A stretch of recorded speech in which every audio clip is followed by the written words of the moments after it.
100 gramas são suficientes para fazer 200 baseados. Quem fuma 200 baseados? Quem fuma 200 baseados? Quem fuma 200 baseados? Se eu quiser fumar, eu fumo. Quem fuma 200 baseados? Se eu quiser fumar, eu fumo. 200 baseados? Fumo. Quem quiser fuma, quem não quiser não fuma. Se eu quiser fumar, eu fumo. Quem fuma? Freiras. Freirinhas maconheiras, elas cultivam. Quem fuma? Freirinhas maconheiras, elas cultivam. Freiras. Quem fuma? Freirinhas maconheiras, elas cultivam. Quem fuma? As freirinhas fazem. Fumei 200 baseado. Do fininho, verdinho, não fumo do prensado. Tão de piada no plenário? Deixava, enrola, aperta esse mato. Existe cura nesse saco, mas o Estado me fode, é por isso que eu chapo.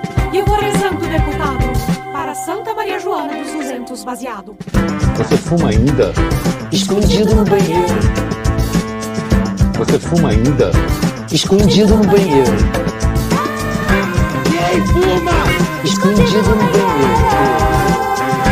Quem fuma? Ninguém me ofereceu ainda um cigarro de maconha.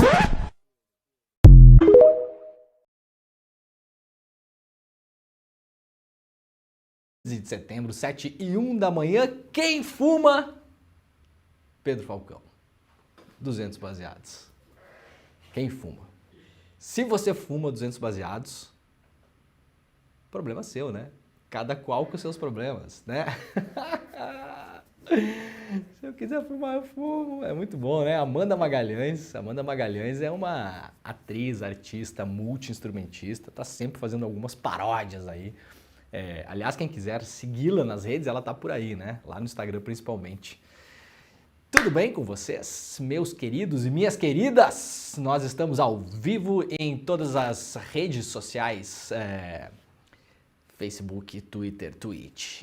O que mais? Instagram, mas principalmente no YouTube, no canal do Eduardo Moreira, no canal do ICL, também no canal do Leandro Demore. Então, se você quiser, por gentileza, chega até lá, siga os canais, ativa o sininho, aquela coisa toda para ser avisado, mas lembrando sempre que o ICL vai amanhã toda com vocês aqui neste mesmo link. Então, quando terminar este programa, fiquem por aí, não se mexam, não movam nada, apenas respirem, porque vocês não precisam mais trocar de link como tinha que fazer algum tempo atrás, né? A gente está com uma programação direto até às 11h30 da manhã.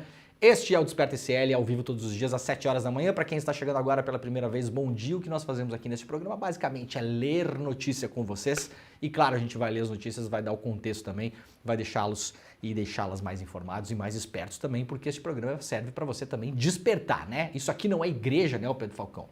Mas a gente está em busca do despertamento. Igreja tem umas palavras meio diferentes, né? Você que frequenta a igreja, ô Falcão?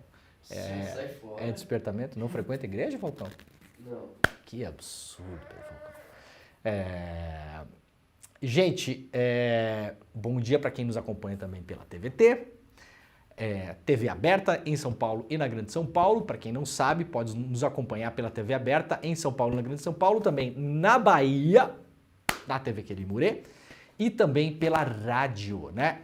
Pela Rádio Brasil Atual, também São Paulo e Grande São Paulo. Um beijo para todo mundo que nos acompanha aí, como o bom e velho radinho, como eu sempre falo aqui, como se fosse o senhor Eduardo Moreira fazendo, né?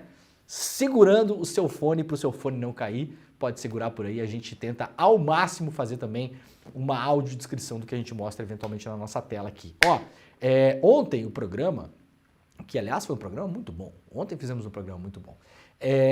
Tem um corte do programa que está rodando pelas redes sociais. Para quem não acompanhou, eu sugiro que vocês sigam também o ICL nas redes sociais, porque ontem nós mostramos aqui a tentativa, né, na verdade, a negociação do jornal O Globo para vender reportagens para o regime do senhor assassino sanguinário Augusto Pinochet no Chile. Se você não viu isso, está documentado, inclusive. Está lá documentado. Vai lá para as redes sociais do ICL, que está lá o trecho do programa, um documento diplomático mostrando que durante a ditadura do Pinochet, o jornal O Globo fez uma negociação com a ditadura Pinochet para vender por $120 mil uma série de 20 reportagens que seriam publicadas no jornal O Globo. Para quê? Para falar bem do ditador Augusto Pinochet, né? Aliás, o Globo, que cobra tanto a autocrítica, né? Cadê a autocrítica de não sei o quê? Não vão fazer autocrítica. Ou será que o jornal o Globo vai fazer uma autocrítica em relação a isso? Seria importante, né? O jornal o Globo fazer um editorial daqueles editoriais, né? Muito contundentes do jornal o Globo, né? Falando, olha só, erramos, né? Eu vou considerar que enquanto o jornal o Globo não se manifestar em relação a isso, o jornal o Globo segue até hoje, historicamente, achando muito bem, muito ok, muito certo e muito correto o jornal ter oferecido para uma ditadura assassina uma proposta comercial para publicar reportagem no Brasil, né? Na verdade, marketing disfarçado de reportagem, para fazer campanha positiva para o Pinochet no Brasil em troca de 120 mil dólares, né? Aliás, ontem eu pedi para o pessoal do nosso chat, a galera fica conversando muito no chat, né? Conversas paralelas ali, enquanto o programa está rodando. Quanto seria 120 mil dólares hoje, né? Hoje em dia parece pouco, né? Quanto seria hoje 120 mil dólares em relação a 120 mil dólares nos anos 70? Eu tenho certeza que é uma boa de uma grana, né? Vou dar uma chutada aí, quanto que será, o Pedro Falcão? 1 milhão de dólares? Sei lá quanto que seria isso hoje, né? Não era pouca grana não, gente. É uma grana considerável, né? Ah, não sei, acho que mais, cara. Tipo, Será que mais?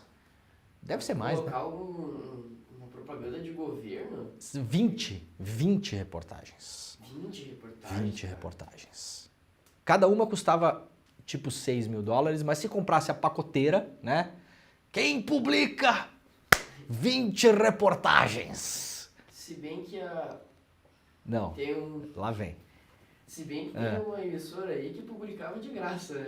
Não, eu falei ontem que é o seguinte, o jornal o Globo estava tentando cobrar do Pinochet, mas poderiam ter falado para o Pinochet, inclusive, senhor Pinochet, publicaríamos de graça, inclusive, né? Assim, por questões ideológicas, né? A gente não precisaria nem estar fazendo essa negociação, mas se rolar uma beira, né?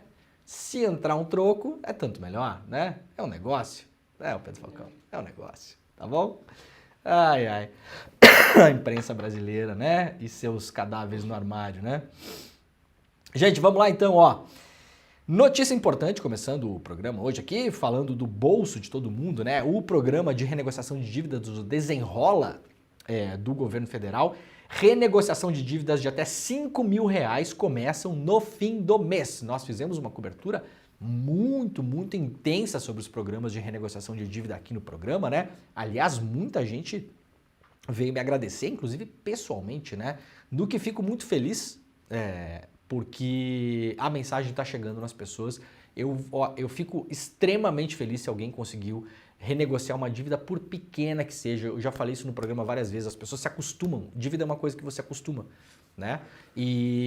Só que dívida faz mal para a pessoa psicologicamente, a gente sabe, né? Ninguém dorme tranquilo, quer dizer, ninguém não, mas em geral as pessoas de bem, ô Pedro Falcão, elas não dormem tranquilas se elas estão com dívida, né? Dívida é um negócio que atrapalha a nossa vida, né, gente? A gente tem crédito bloqueado em vários lugares, não consegue fazer muita coisa, né? Então, eu sei que às vezes é muito burocrático, esses programas do governo federal aí estão servindo muito para isso também, para tirar a camada da burocracia e dar uma resolvida na vida das pessoas, tá bom? Então, olha só, tem uma matéria lá no jornal O Globo, né? Tem outros jornais também, mas essa aqui estava na capa do Globo, vamos facilitar a vida de todo mundo, né? Porque a vida é complexa mesmo, né? E segundo o Ministério da Fazenda, quase 1.000 empresas entraram no programa. As pessoas físicas com dívida de até 5 mil reais poderão, a partir do final deste mês, participar da última fase do programa Desenrola Brasil. A Fazenda, né, o Ministério da Fazenda, espera descontos agressivos, assim como na fase inicial, quando os bancos reduziram os débitos em até 96%. Claro que isso aqui é a exceção da exceção, né? O jornal O Globo aqui escreveu os débitos, né? É engraçado que quando o Globo tem que escrever a presidenta, não escreve, né, o Pedro Falcão? Quando é a presidenta, não aparece. Quando é para escrever errado os débitos, aparece um as. Então, colegas, por favor, corrijam aí. E é a presidenta, né? Não é o presidente. Não é a presidente, né? Ao todo, 924 empresas com dívidas a receber de consumidores inadimplentes entraram no programa. Juntas, elas representam 86% do total das dívidas de até R$5 mil com os brasileiros, segundo o Ministério da Fazenda. Gente, é muita coisa. Esses programas estão tendo muito menos repercussão do que deveria. Isso aqui é realmente um programa, né, para dar uma reduzida na transferência de renda de pobres para ricos, né? A gente está falando de renegociação de dívida com banco, principalmente. Essa fase do programa é vista como a mais popular e o motivo central para o governo criar o Desenrola. Isso porque inclui dívidas que vão de conta de luz até fatura de cartão de crédito.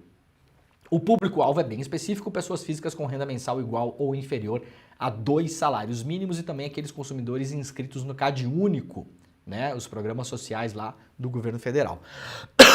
Assim como na primeira fase, haverá uma plataforma onde o consumidor inadimplente terá que se inscrever para participar do programa da renegociação de dívidas. A plataforma deve estar no ar no fim da próxima semana, então fiquem de olho.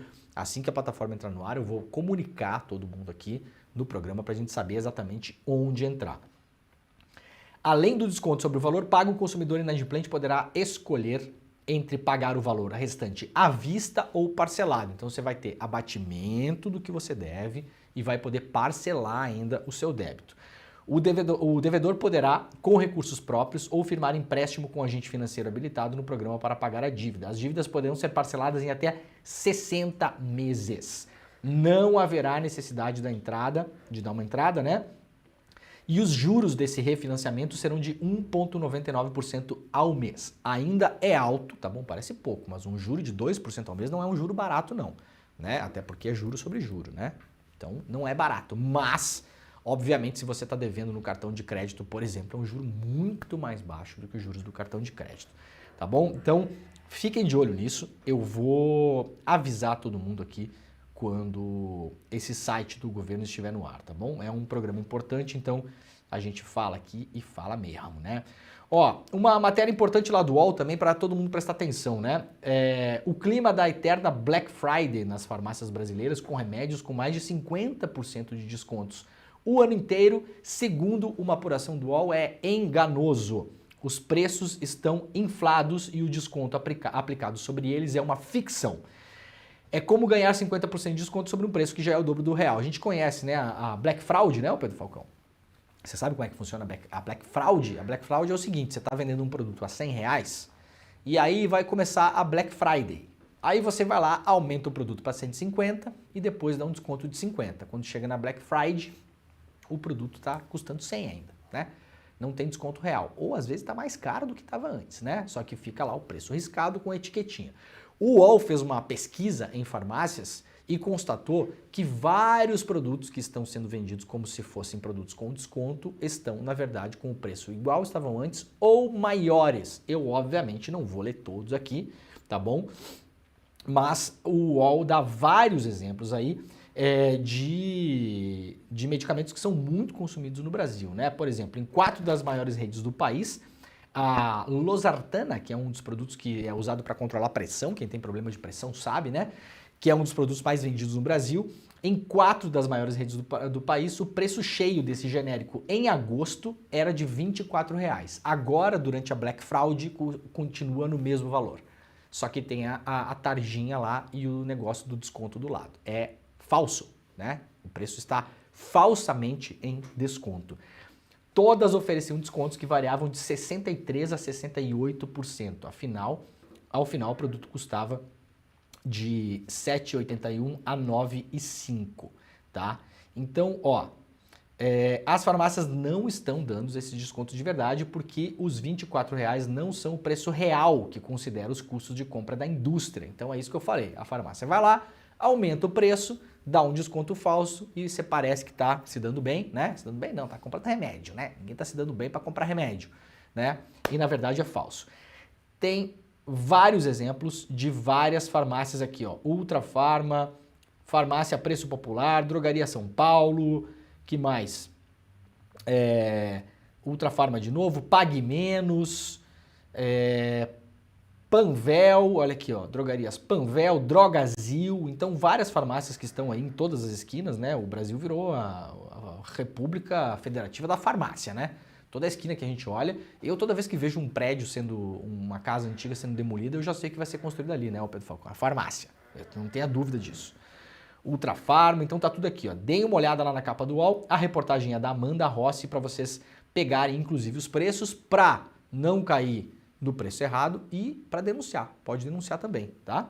Para o PROCON, para a Secretaria de Defesa do Consumidor, até para o Ministério Público da sua cidade, pode ir atrás disso. A matéria está lá na capa do UOL de hoje. Uber é condenado a pagar R$1 bilhão e contratar todos os motoristas do Brasil. Isso aqui é uma decisão histórica. Eu não sei se vai ficar assim, porque nós estamos falando das maiores empresas da história do capitalismo. Eu já falei isso várias vezes aqui, né? A Uber, as que têm ainda imagem de fofinha até hoje, né? Google, Facebook, etc e tal, são as empresas de maior sucesso da história do capitalismo. A Uber, pra vocês terem uma ideia, a Uber tem cerca de 20 mil funcionários e ela gerencia a vida de mais de 5 milhões de pessoas que são seus motoristas ao redor do mundo, tá? Então é uma empresa extremamente eficiente do ponto de vista do capitalismo. A gente usa a palavra eficiente muitas vezes como se fosse um predicado, né, uma coisa positiva, né? Eficiência pode ser para o mal também, né, gente? A Uber é uma empresa eficiente do mal, tá bom? 20 mil funcionários é o que tem uma empresa aí, sei lá, uma empresa que produz calçados. Uma empresa média da indústria calçadista deve ter 20 mil funcionários.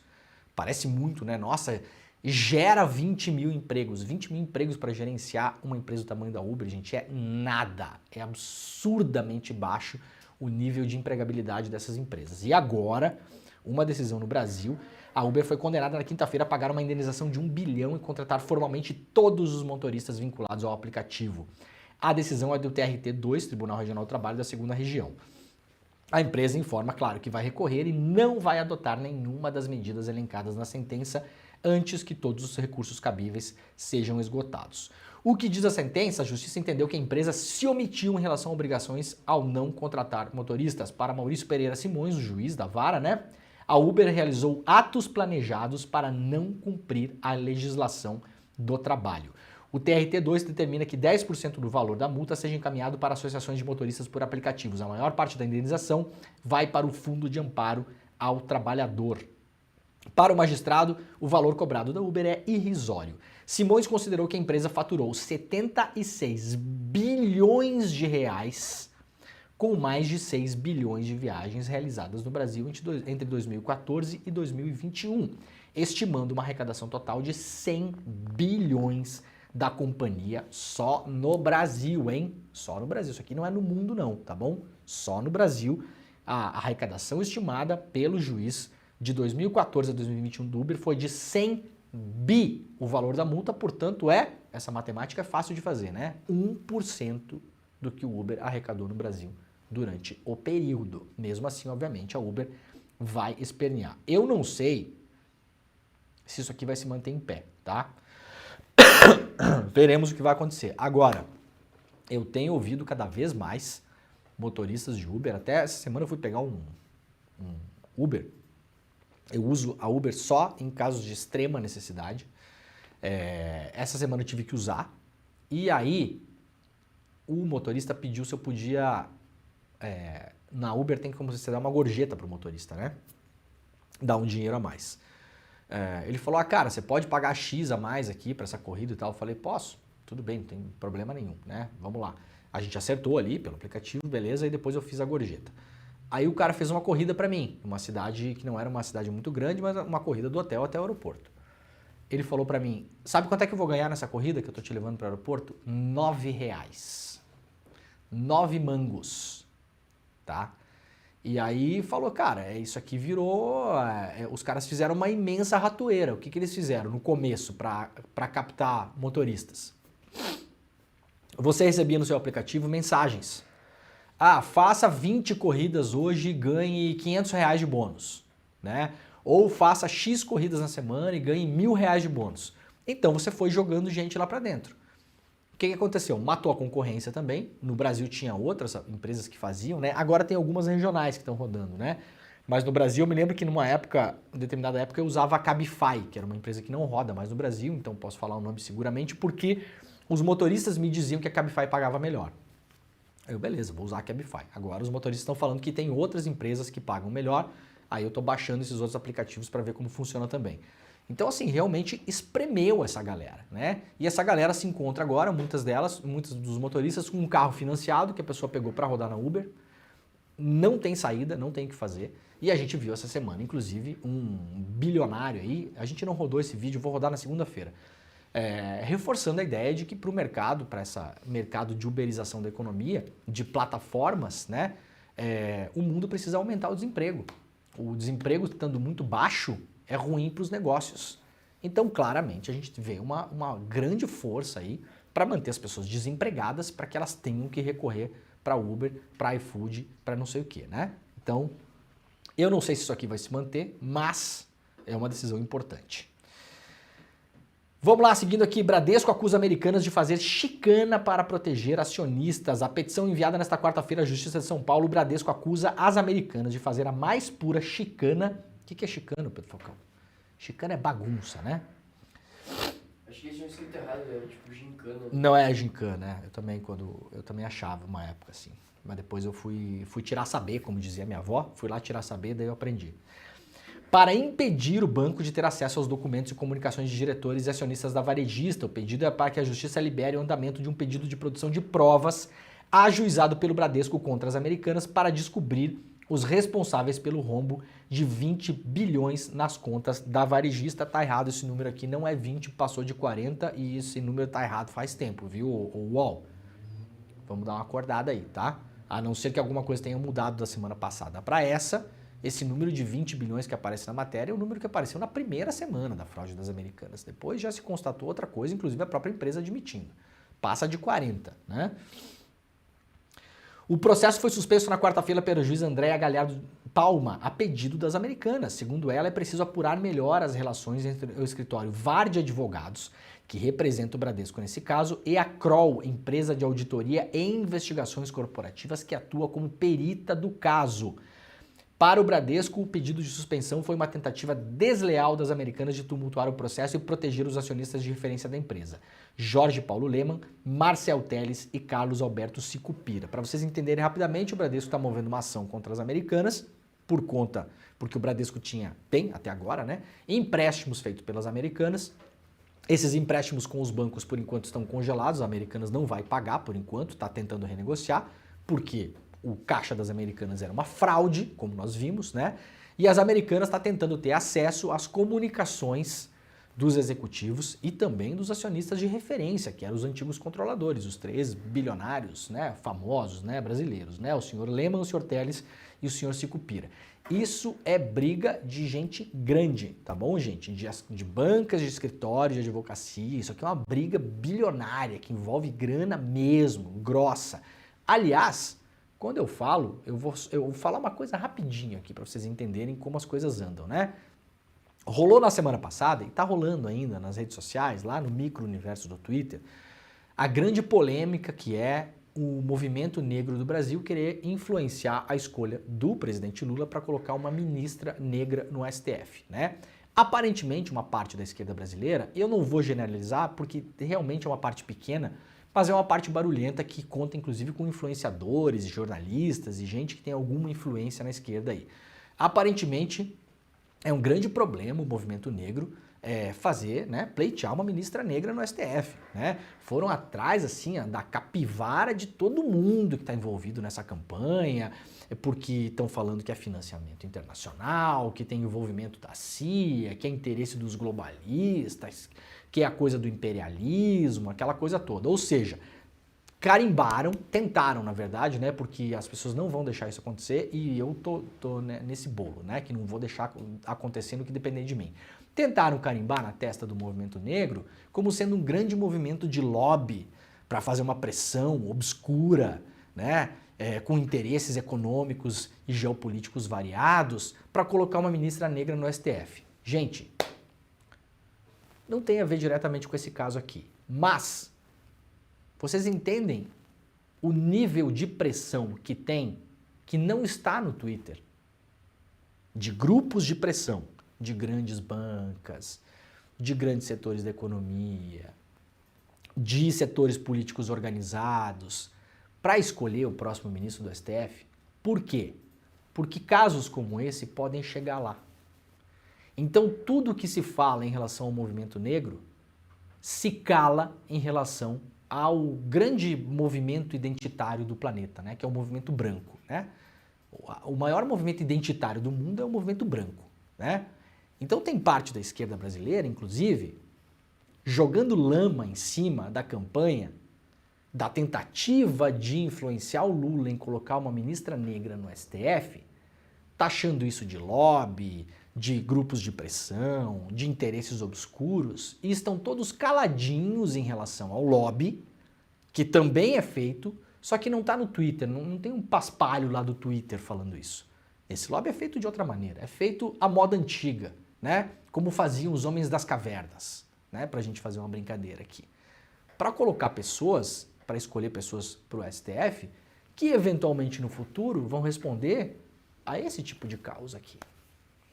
Que não tem absolutamente nada a ver com preocupação se tem gente morrendo por causa da guerra às drogas, né? Se tem polícia massacrando comunidade, se tem lá gente tomando terra de quilombola, se vai querer mudar marco temporal, não sei o que. Não, é gente que está de olho nesse tipo de causa aqui. Esses lobbies existem, essa pressão está acontecendo exatamente agora. Então, como sugestão aqui, né, para essa parte da esquerda desinformada, eu vou julgar que é desinformada por enquanto, né? Eu sugiro que vocês se informem também sobre o grande lobby identitário brasileiro, que é o lobby identitário branco, que tem interesse em causas bilionárias, como essa aqui das americanas, por exemplo, para colocar juízes na Suprema Corte que vão avaliar essas causas depois, tá bom? Fiquem de olho que enquanto vocês ficam fazendo barulho no Twitter, tem uma turma por trás, como se diz, passando a mão na nossa, né? E a gente não tá nem vendo, tá bom?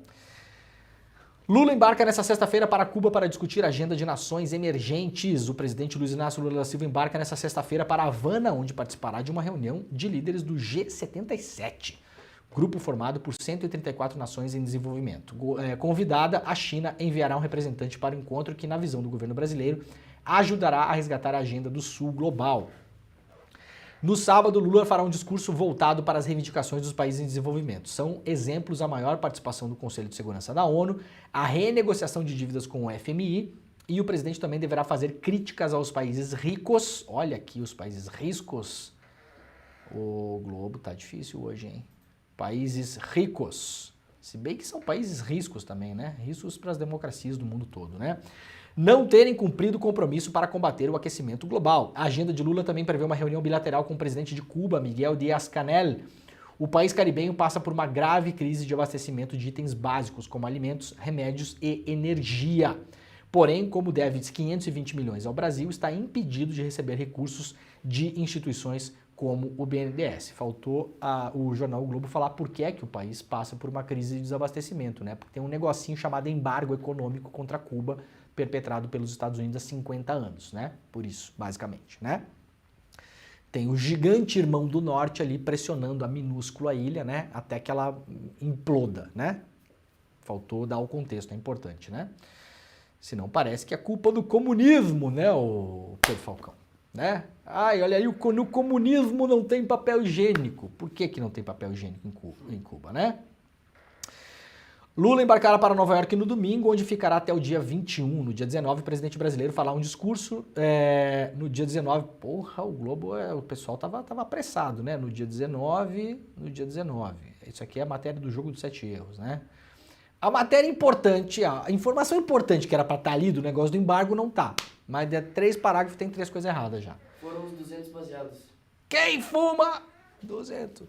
Lula embarcará, portanto, né, dia 19, o presidente brasileiro fará na abertura da Assembleia Geral da ONU o discurso tradicional. O Brasil sempre abre a Assembleia Geral da ONU em Nova York, né? Vai reforçar sua pauta de combate à fome, redução das desigualdades do clima e também reforma no Conselho de Segurança da ONU. E o Lula também deve se encontrar lá nos Estados Unidos com o João Biden, né? John Biden. Muito bem. Aliás, a Embaixada de Cuba está com redes sociais novas, né? Cuba voltou ao radar do Brasil, né? Importante, né? Então, podem seguir as redes sociais da Embaixada lá, que voltou a ser atuante depois de anos e anos e anos, o Brasil fazendo de conta que Cuba não existia, né? Saiu pesquisa IPESP de ontem, governo Lula tem aprovação de 55%, apoio à gestão do petista, do Lula, cresceu 4 pontos percentuais em relação ao último levantamento de julho. Vamos aqui rapidamente para os números.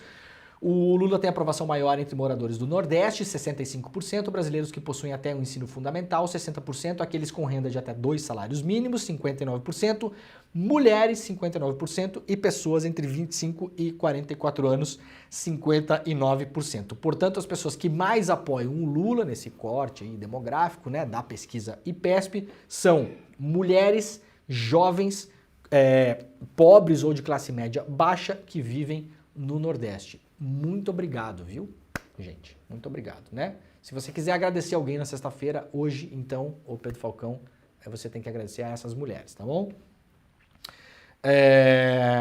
Por que eu tô falando isso? Porque foram elas, basicamente, que foram decisivas para derrotar o Bolsonaro na eleição do ano passado, né? Pra gente lembrar. Sobre as áreas que deveriam ser prioritárias para o governo, 29% dos entrevistados citam a saúde, outros 27% mencionam emprego e renda e 17% educação. Muito bem, vamos seguir aqui que tem bastante coisa hoje. Coronel com cargo no Comando Militar do Leste recebeu pagamentos para intermediar a liberação de compra fraudulenta de coletes para intervenção no Rio de Janeiro. Esse aqui é o caso do general Braga Neto. A investigação da Polícia Federal sobre a compra fraudulenta de coletes balísticos pelo Gabinete da Intervenção Federal já conseguiu identificar um militar com cargo público que recebeu dinheiro para reverter a suspensão do processo de aquisição do produto. Trata-se do coronel do Exército Robson Queiroz Mota, que apesar de estar na reserva remunerada, foi nomeado assessor do chefe de gabinete do Comando Militar do Leste na época das compras dos coletes. Segundo a Polícia Federal, enquanto estava no cargo, Queiroz recebeu R$25 mil através de sua empresa, a RQM Consultoria, para fazer lobby para a compra dos coletes. Até agora, o pagamento feito a Queiroz foi o único identificado na investigação da PF sobre a compra dos coletes. O coronel trabalhou no Comando Militar do Leste como assessor de março de 2017 até novembro de 2019. Esse aqui é o caso... Cadê o Braga Neto na notícia aqui? Ei? Sumiu o Braga Neto, gente. Cadê o Braga Neto na notícia? Ah, mas não é possível. Braga. Aqui, Walter Braga Neto. Meu Deus do céu. Vamos contar quantos parágrafos demorou para aparecer o Braga Neto, Pedro Falcão. Hoje eu estou implicante com a imprensa. Será que é isso? 1, 2, 3, 4, 5. Bom, no 7º parágrafo descobrimos na notícia do Globo que esse é o caso que envolve principalmente o general Braga Neto, né? Vamos puxar mentalmente este parágrafo para cima, Pedro Falcão. Vai, Pedro Falcão. Tipo de dama? Isso. A gente tenta para materializar. Tipo o cara, o homem do Rá. Você não vai saber quem é o homem do Rá. Sabe quem que é o homem do Rá, Pedro Falcão? Não sabe. Não. Jovem. O jovem não sabe dessas coisas. Esse aqui é o caso que envolve o Braga Neto, que era o cara que encabeçou a intervenção no Rio de Janeiro. Esses coletes eu já falei ontem. Já em 2018 tinha uma relação do TCU mostrando que esses coletes não poderiam ter sido comprados. Esses coletes foram importados, como apontou o TCU na época, muito provavelmente de modo ilegal. Eles deveriam ter sido comprados no Brasil, porque é o que diz a lei, e foram comprados com sobrepreço, foram vendidos acima do preço que deveriam ter sido vendidos na época. O Braga Neto é, claro, o principal investigado nesse caso, está lá no 7º parágrafo, né, da matéria do Globo, mas as investigações estão avançando. Gente, vamos lá então pro que aconteceu ontem no STF. A revista Fórum aqui, para quem quiser entrar nos detalhes, tem lá as sentenças dos 3 golpistas bolsonaristas condenados até agora. Aécio Lúcio Costa, Tiago Matar e Matheus Lima Carvalho Lázaro ficarão, né, diz aqui a revista Fórum, um bom tempo na cadeia por terem tentado um golpe de Estado no Brasil em nome de Bolsonaro. Como eu falei ontem aqui, me dá 3 segundos de pena em relação a essas pessoas, porque elas são as pessoas, gente, sacou? É aquela pessoinha que estava lá na cidade de pirapora do não sei o que, entendeu? Isolada do mundo, muitas vezes a gente sem instrução. Eu não tô aqui, já falei ontem, ignorância em relação às leis não é desculpa para você não cumprir a lei, tá? Você não pode dirigir embriagado e quando pego pela polícia falar que não sabia que não podia, tá bom? Não é isso que eu tô falando aqui, absolutamente. E também eu não tô falando aqui, porque eu não sei, se essas pessoas, no decorrer dessa caminhada golpista delas, elas podem ter sido avisadas por outras pessoas. Eu já fiz esse trabalho com conhecidos várias vezes. E pessoas que, no fim das contas, eu vi que as pessoas não sabiam a lei mesmo. Sabe? A pessoa defendendo, assim, então não pode ir para frente do quartel pedir para os militares fazerem uma intervenção. Não pode. Mas por que não pode? Eu já falei com gente instruída, inclusive, né? O popular cidadão com 3º grau completo, que, assim, não parecia que estava me mentindo, tá? Gente próxima. Eu falei, não pode, querido, assim, tem pelo menos 2 artigos que diz assim que você não pode pedir, você não pode jogar as Forças Armadas contra os demais poderes constituídos, né? Não pode conspirar para evitar que um governo eleito tome posse.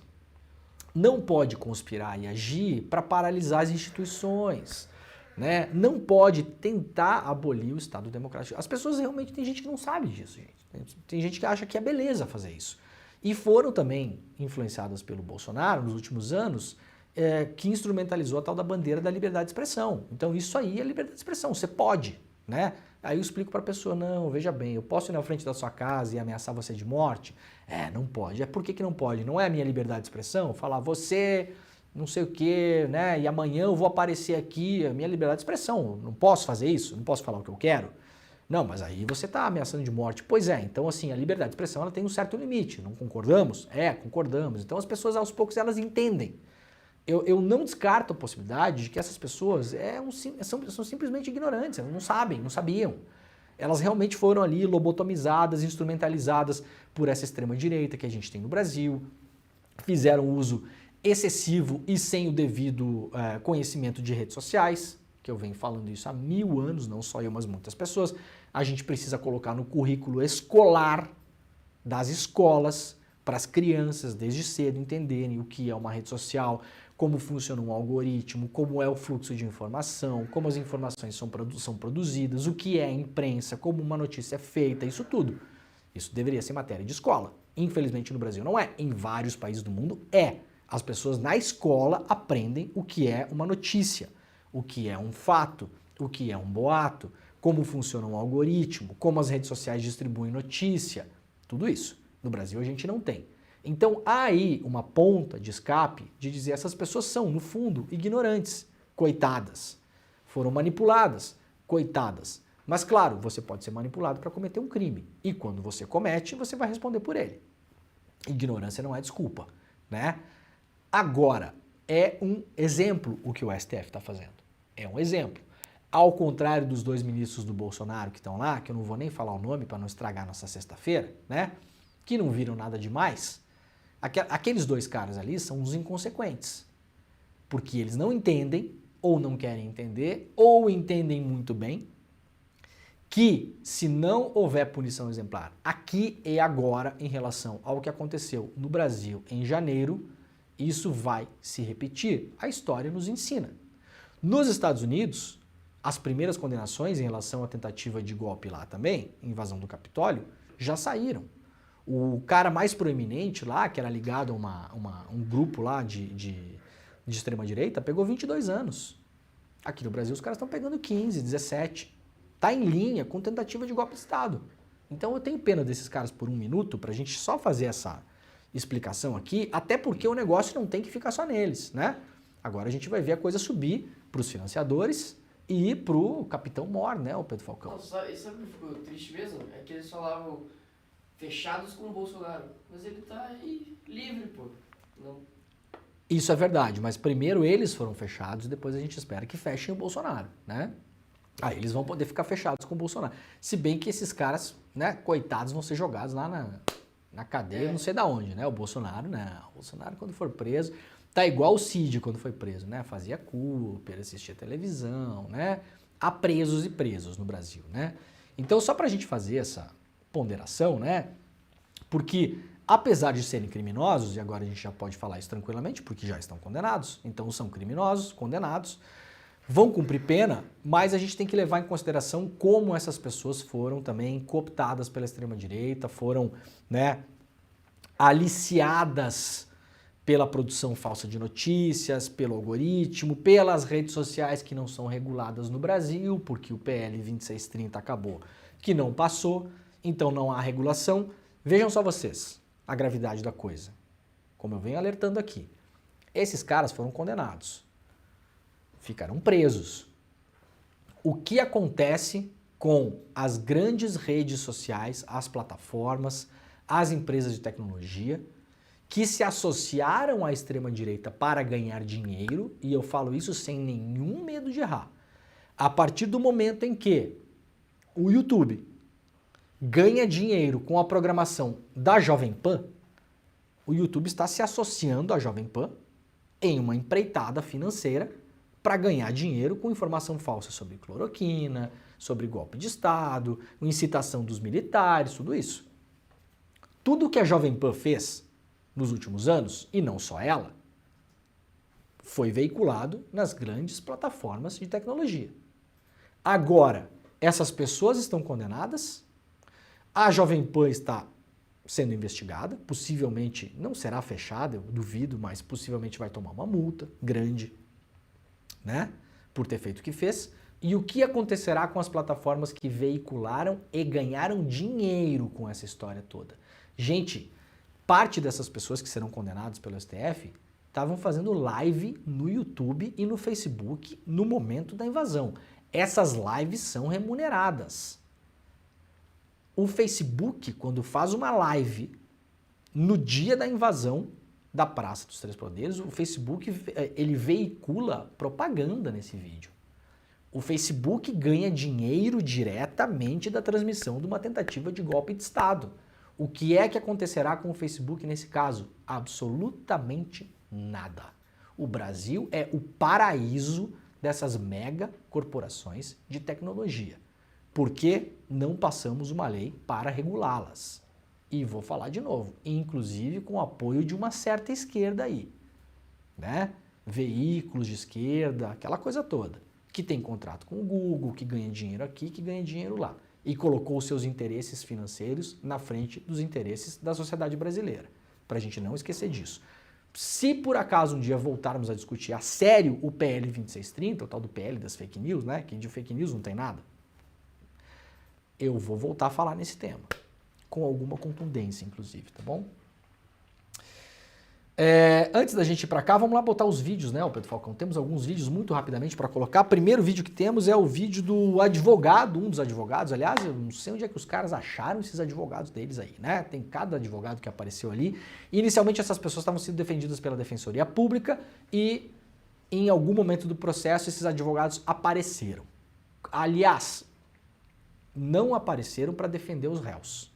Os advogados que falaram no STF ontem e anteontem ir para fazer política, fazer lacraçãozinha de rede social, fazer videozinho para TikTok e, eventualmente, no ano que vem, talvez a gente veja algum desses caras aí pleiteando vaga, como diz o Alexandre de Moraes, para vereador do seu próprio município, porque é isso que essas pessoas fizeram ali.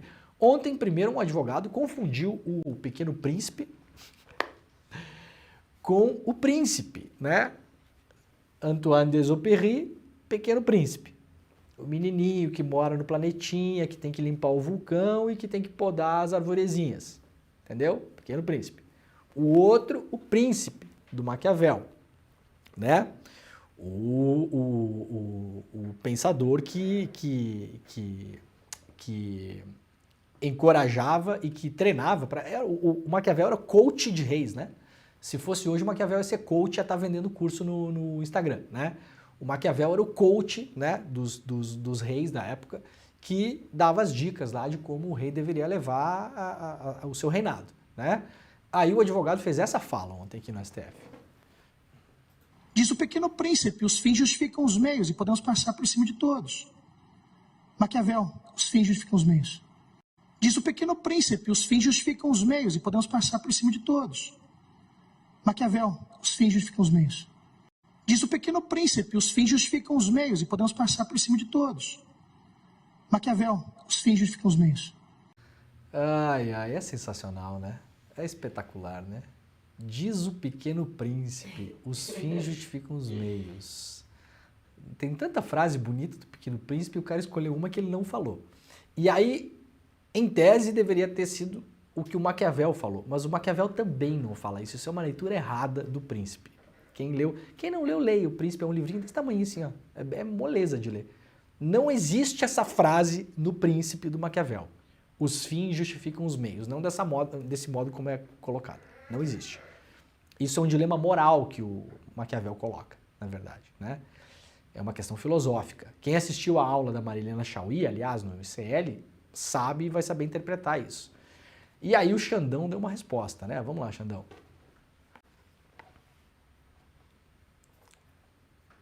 Presidente, é patético e medíocre. Eu repito, é patético e medíocre que um advogado suba à tribuna do Supremo Tribunal Federal com um discurso de ódio, um discurso para postar depois nas redes sociais que veio aqui agredir o Supremo Tribunal Federal, talvez pretendendo ser vereador do seu município no ano que vem. O advogado não analisou nada, absolutamente nada. Não analisou associação criminosa, não analisou dano, não analisou nada porque o advogado preparou um discursinho para postar em redes sociais. Isso é muito triste. Os alunos que aqui se encontram, os alunos do curso de Direito da Universidade de Rio Verde, de Goiás, hoje tiveram uma aula do que não deve ser feito na tribuna da Suprema Corte do país. E só não seria mais triste, ou só é mais triste, porque ainda confundiu o Príncipe de Maquiavel com o Pequeno Príncipe de Antonier de Saint-Exupéry, que são obras que não têm absolutamente nada a ver. Mas, obviamente, quem não leu nenhuma nem outra, vai no Google e às vezes dá algum problema. É o problema do mundo das redes sociais. Então, realmente muito triste. Olha o passarinho. Ai, ai, muito bem. O Xandão recebeu uma colinha ali, né? Tu viu que ele tinha um bilhetinho, né? Alguém deve ter notado, algum assessor do Xandão deve ter notado, escrevendo um bilhetinho. Ele confundiu o Pequeno Príncipe. Ai, gente, é uma palhaçada, né? É uma imensa palhaçada. Vamos lá, a gente tinha mais um vídeo para colocar da advogada, mas vamos pular isso aí, Pedro Falcão, porque estamos no adiantado da hora. Vamos lá. Revista Fórum ainda, Flávio Dino se torna favorito para a vaga de Rosa Weber. Lula já fala em Dino como ministro da Corte a interlocutores. Indicação do ministro da Justiça resolve parcialmente pressão de movimentos sociais, mas cria um problema para o governo, diz aqui a revista Fórum, né? O governo vem sendo muito pressionado para indicar uma ministra negra para o STF e agora começa a ventilar, isso é normal, tá, gente? É teste AB, como faz em rede social, né? Vaza o nome de um e vê a repercussão, vaza o nome do outro e vê a repercussão. Então, por enquanto, não quer dizer nada, tá? Por enquanto, estamos sendo todos manipulados, saibam disso, né? Estamos sendo manipulados com consciência, né? É importante a gente saber que a gente está sendo manipulado. Então, eu estou avisando para vocês, por enquanto, estamos sendo todos manipulados, né? Isso aqui não tem informação oficial de nada, ninguém fala isso em on, é tudo bastidor, é fofoca, parará, parará. Isso é assim que é mesmo, tá bom? Roda o nome de alguém para ver se vai bem. Se aparecer uma coisa muito grave, opa, tira aquele. Roda o nome de outro e vê se vai bem. Ah, encher um pouco o saco, mas esse até que vai bem, né? Então o nome do Dino vem um pouco nessa esteira para ver se, mas se não for uma ministra negra, pode ser o Dino compra, né, na opinião pública, algumas consequências positivas para esse caso, né? Muita gente que hoje está pressionando para que seja uma ministra, uma mulher negra, vai falar, se não for uma mulher negra, mas tudo bem, ainda bem que é o Dino e não é o não sei quem, né? Então tem esse intuito, tá bom? Pra vocês saberem e ficarem ligados por aí. Aqui a gente fala mesmo, né, o Pedro Falcão? Se eu não falasse essas coisas, ia ser muito mais fácil pra minha vida, tá? né? Porque tem gente, depois que eu falo essas coisas, tem gente que depois me liga, né? Me manda mensagem, pô, demônio, não sei o que, né? Mas é que, assim, quem quer estar bem informado tá por aqui. Quem não quer, quem quer ser enganado vai para outro lugar. Aqui não fica, a coisa não fica por trás não, tá bom? Seria muito mais fácil eu falar, olha, fazer aquele tipo de análise, né? O Pedro falou, não, olha, não, mas realmente, Flávio Dino, então não, Flávio Dino, ótimo nome, uma ótima pessoa, não há dúvida disso, mas esse tipo de análise vocês vão ver em outros lugares, tá bom? Eu tô falando para vocês aqui como a coisa roda de fato. Isso aqui é testagem e rodagem, tá? Ah, tem um monte de gente enchendo o saco aí pro Lula colocar uma mulher negra. Tá, o que a gente faz? Bom, se a gente rodar um boato de que a gente vai colocar o Flávio Bolsonaro, a pressão para colocar uma mulher negra, ela aumenta. Esse é o jogo, tá, gente? Então o que a gente faz? Ah, coloca um nome que seja simpático para as pessoas que estão pedindo esta mulher negra no STF, aí coloca um nome simpático, que é o Dino. Aí essa pressão diminui. É assim que funciona. Essa é a política real, tá bom, gente? Para quem quer saber, tá aqui. Quem não quer saber, não tá aqui. Né? Tem muita gente do meio político que não gosta que eu fale essas coisas, mas a real é como a real é, tá bom? O público que me acompanha aqui sabe como é que o programa funciona. Vamos lá, Lula vai se encontrar com Biden nos Estados Unidos, já falamos, né? Já foi dado risada, né? Pacheco apresenta a proposta para incluir na Constituição proibição do porte de qualquer tipo de droga. Eu vou falar sobre isso na próxima semana. Eu não sei, o presidente do Senado, Rodrigo Pacheco, saiu de onde essa ideia? Isso eu gostaria muito de saber. Vou fazer uma pergunta diferente. Quem se beneficia se o senhor levar adiante essa ideia? Pedro Falcão, quem você acha que se beneficia? Em um contexto em que o presidente do Senado quer mudar a Constituição brasileira para criminalizar pessoas que portem qualquer tipo e qualquer quantidade de droga. Eu acho que se beneficia, por exemplo, o PCC se beneficia disso. O PCC é uma empresa que funciona porque existe um mercado ilegal. Quanto mais você ilegaliza esse mercado, melhor para o PCC, para o Comando Vermelho, para os amigos dos amigos, né? Para todas as facções que comandam o tráfico de drogas no Brasil, para elas é ótimo isso aqui, viu, Pacheco? Não estou dizendo nada além do óbvio, tá bom? Quem mais eu acho que se beneficia? Porque isso aqui... Aécio Neves, você acha? O Pedro Falcão acha o Aécio Neves. Não sei, não posso falar por mim. Quem mais eu acho que se beneficia? Eventualmente no futuro próximo, por exemplo, se os deputados e os senadores quiserem aprovar no Brasil a privatização de presídios, porque isso aqui vai aumentar o número de gente presa. Né, Pacheco? Será que tem relação entre uma coisa e outra? A gente vai avaliar conforme a carroça for andando, viu, o presidente do Senado? Mas eu tenho a impressão de que depois de tentar forçar essa história aqui, vai aparecer um projeto por aí para privatizar presídio no Brasil. E aí as empresas privadas ganham quanto mais gente presa tem. Impressão, tá bom? É só uma impressão. Gente, a grande bomba do dia hoje seria, mas eu não vou dar atenção para isso, vou explicar por quê. Mauro Cid diz à Polícia Federal que entregou o dinheiro de joias ao Bolsonaro. Isso aqui, neste momento, é capa da revista Veja, tá bom? Isso aqui não é a delação oficializada, não tem provas, vocês sabem como eu estou tratando esse caso aqui. Eu espero que, de fato, Mauro Cid esteja falando isso, eu espero que ele possa provar e eu espero que o Bolsonaro vá para a cadeia. Agora, o que eu desejo não tem a ver com o que é de fato, o que está de fato acontecendo neste momento. Isso aqui é um diz-que-me diz-que do que o Cid teria falado da delação, possivelmente a coisa que o advogado do Cid está falando por aí. Possivelmente, não sei quem é a fonte da informação, estou falando aqui. Possivelmente é o que o advogado está falando, tá bom? Então, por enquanto, o que temos hoje, capa da revista Veja, nesse momento, o Cid vai falar que sim, que entregou o dinheiro das joias na mão do Bolsonaro. Isso sequer é novidade. O próprio advogado do Cid, o César Bittencourt, já tinha falado sobre isso naquelas primeiras entrevistas amalucadas que ele deu lá na Globo News e pra Veja, não sei o quê. Já tinha falado isso, tá bom? Então agora, aparentemente, isso está na delação do Cid, que já foi homologada. A delação ainda não está pública, então a gente não sabe se isso está de fato na delação, porque se é o advogado que está passando essa informação, me desculpa, não tem credibilidade para isso, mostrou nos últimos tempos que não tem. Pode não gostar do que eu estou falando, 2 trabalhos. E, segundo, eu quero ver papel. Quero ver delação homologada, com carimbinho de justiça, com assinatura e com prova. Senão, para mim, validade, por enquanto, zero. O que é que pode estar por trás disso, rapidamente, antes da gente fechar nossa rede aqui? Prestem atenção, que é importante. O Mauro Cid vai dizer que entregou dinheiro na mão do Bolsonaro. Mônica Bergamo, Cid deve poupar Michele Bolsonaro da delação. Isso matéria de hoje. Matéria do mês passado.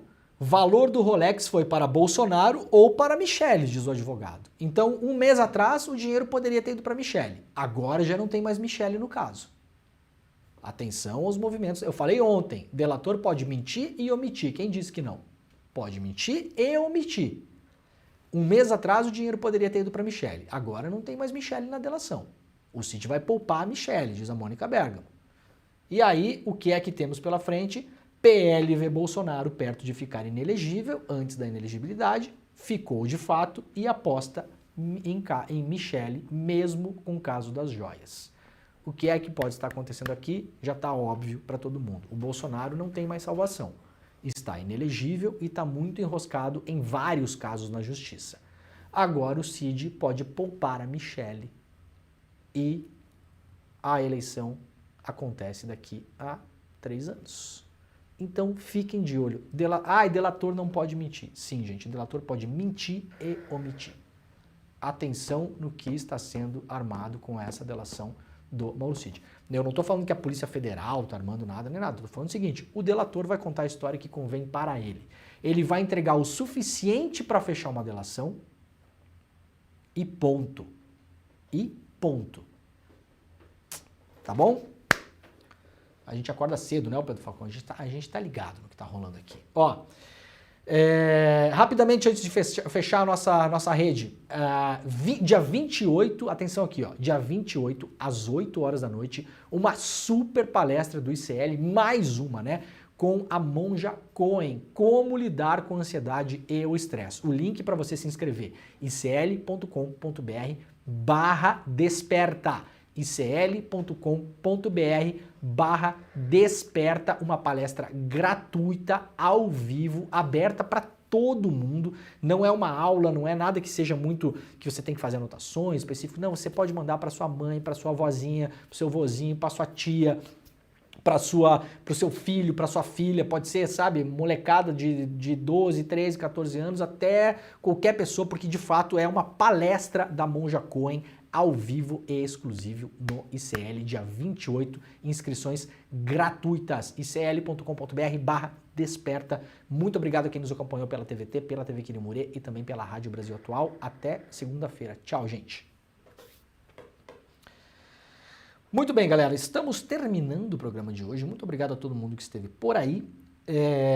Lembrando que o ICL agora tem programação amanhã toda. Então vocês ficam com o ICL neste mesmo link das 7 da manhã até as 11h30 da manhã. Está começando agora o ICL Notícias.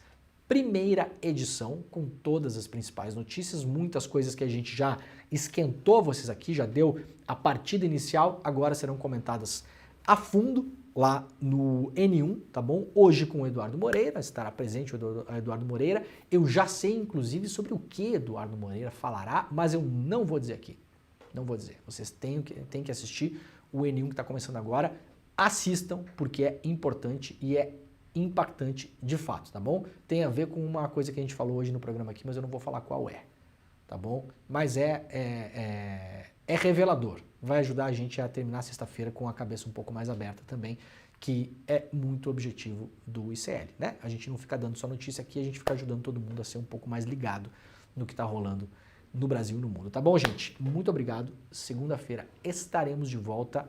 Se você ainda não deixou seu like, deixa o seu like antes do programa acabar. Inscrevam-se nos canais do ICL e não esqueçam de fazer a inscrição também para a palestra que vai ter da Monja Cohen, icl.com.br/desperta. Vai ser no dia 28, às 8 horas da noite, uma super palestra com um dos principais nomes da espiritualidade do mundo, né? Pessoa que ajudou aí a expandir, né, e divulgar os preceitos do budismo, né, principalmente para para massa, né?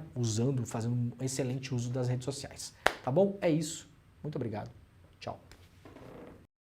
Ela tem ajudado a desmistificar estigmas e a combater a intolerância religiosa num país onde isso é um verdadeiro problema. As armas que ela usa, os ensinamentos budistas e o amor. Monja Coen vai dar uma palestra incrível para o Instituto Conhecimento Liberta no dia 28 de setembro. Como vencer o estresse e a ansiedade. Para você se inscrever nessa aula que vai acontecer às 8 horas no horário de Brasília, é só clicar no link aqui em cima ou aqui embaixo e gratuitamente participar. Se inscreve agora e no dia 28 de setembro a gente vai estar junto para aprender com essa super pessoa que é Monja Coen.